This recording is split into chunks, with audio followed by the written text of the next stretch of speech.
I don't really talk about my problems with my friends. I'm a real introverted person, so that was my way of getting it out. We have been fooled. Or perhaps J. Cole has been guiding us through a carefully planned journey all along. 5 years ago, he shared a picture that appeared to be an outline of his roadmap for what he called the Fall of Era. This roadmap included several key milestones: features, Revenge of the Dreamers 3, the off season, It's a Boy, and finally the Fall Off. At the time of the picture, both features and Revenge of the Dreamers 3 were already crossed off, signaling their completion.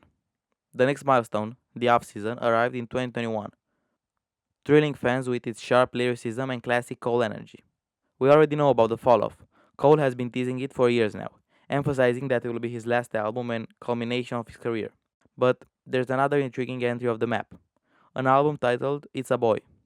Based on J. Cole's typical album release rhythm, It's a Boy should have been released in 2024. Instead, we got Might Delete Later, a surprise drop that feels almost like an unplanned detour in the journey. Does this mean It's a Boy has been delayed until 2026 or 2027? That seems unlikely. Here's my take.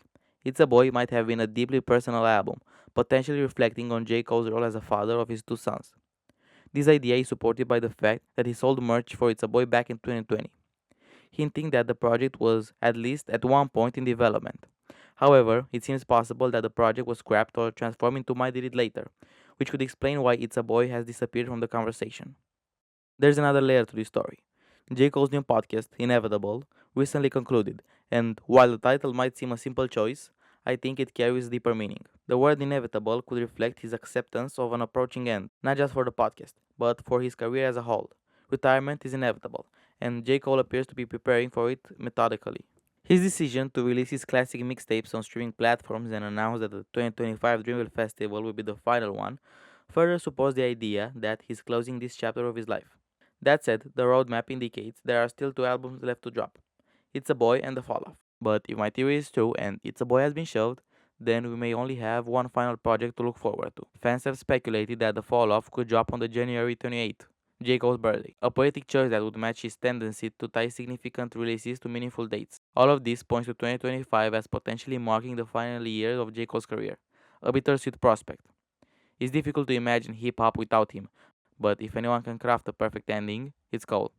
He's always been intentional with his art, and concluding his journey with the fall off would be a powerful way to cement his legacy. Ultimately, I think It's a Boy was meant to be a deeply personal album that J. Cole decided against releasing for reasons we might never fully understand. Instead, we got My Daily Later, a project that feels looser and less weighty, perhaps reflecting where his headspace is as he approaches retirement. Whether or not the fall off drops on his birthday, all signs suggest it will be a monumental release, one that will mark the end of an incredible era. If 2025 is truly the last year of J. Cole's career, it will be sad to see him go, but knowing Cole, it will also be a thoughtful, poetic, and ultimately satisfying conclusion to his story.